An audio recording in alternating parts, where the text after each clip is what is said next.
Une météo incertaine, mais des arbres en fleurs pour cette deuxième étape du rallye Lyon-Charbonnières-Rhône, riche de 8 épreuves chronométrées pour 170 km de chrono à affronter pour les concurrents.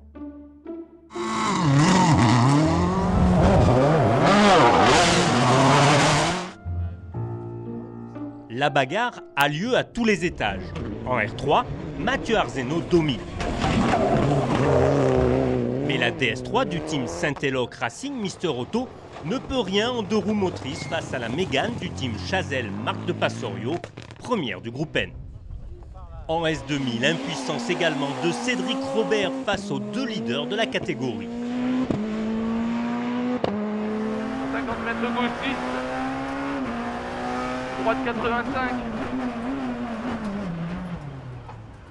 100 mètres. Aujourd'hui, c'était un poil plus difficile. Brian, il a très bien roulé dans le premier et deuxième spécial. Une belle bagarre. Bon, depuis le début du rallye, hein, c'est assez serré. Pour l'instant, tout va bien. La voiture marche vraiment très bien. Et...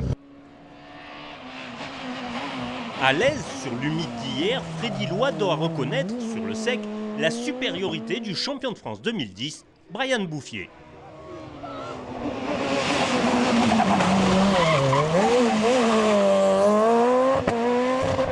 Sur les de gauche. Et 100 mètres. Long gauche 90. Sur droite à fond. En GT+, refroidi par un tête à queue et une panne de radio, Hervé Véricel rétrograde en 7e position. Auteur d'un nouveau meilleur temps absolu, Romain Dumas consolide sa place de leader du trophée Michelin. Sur droite. Sur poste 2. Et à fond au poteau. 50 mètres. Au ciel. On a fait ce qu'il fallait, on s'est bien amusé et c'était ça l'essentiel. Dans l'ensemble, les WRC restent supérieurs, à l'image de Stéphane Sarrazin, qui continue sa moisson de scratch. Avec la Mini du team FJ.com Motul, la famille Rocher se maintient, tandis que Julien Morin rentre dans le top 10. Sur la seconde 307 WRC, Pascal Trogiani accède au quintet de tête. Au regroupement de Tizi, le podium provisoire en profite pour faire le point.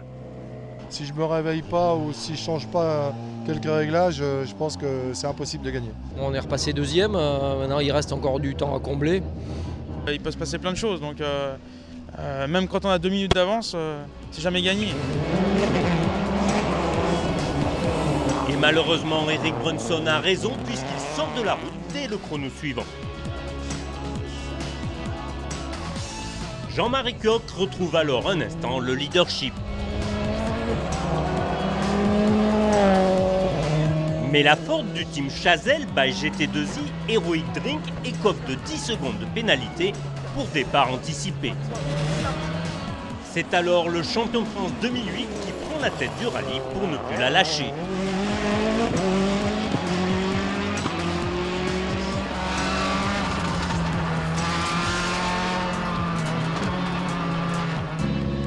Ouais. Celle-là, elle était dure, hein. 4. Ah, mon Jean-Marie, c'est mon copain. Donc, bravo. Danis Nobeck remporte pour la 4e fois le rallye Lyon-Charbonnières-Rhône, un nouveau record.